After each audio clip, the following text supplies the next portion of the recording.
lot for today's video mga kaibigan. Update lang muna tayo. Dito tayo ngayon sa punong lumboy. Ang punong lumboy nga ini binawasan ni Bagyong Tino. Shout out mga kaibigan, no. Nalaya na ang nalaya na ang dahon sa lumboy. Pero ang tambis, wala. Kasi buhay na buhay yung tambis. Sabay lang yun silang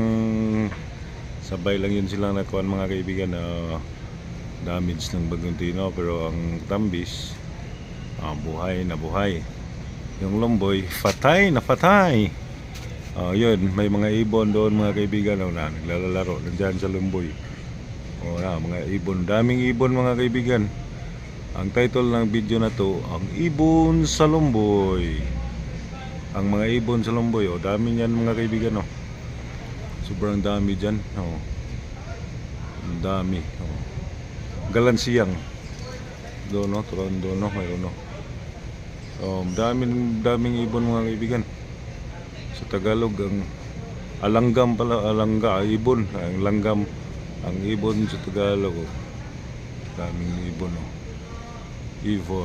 ibon man may layang lumipad, nandiyan sila mga kaibigan, ibon man may layang lumipad. At dyan mga kaibigan, mayroon dyan isa. Ang title ng video na to, ang mga ibon sa lumboy. Nandun mayroon pang isa mga kaibigan, dalawa yata kanina, ngayon dalawa na lang, isa na lang. Doon talaga mga kaibigan, doon marami doon. Mayroon dyan, daming ibon mga kaibigan. At hanggang dito na lang itong video na ito mga kaibigan. Maraming salamat sa inyong panonood. God bless po sa lahat. Bye bye.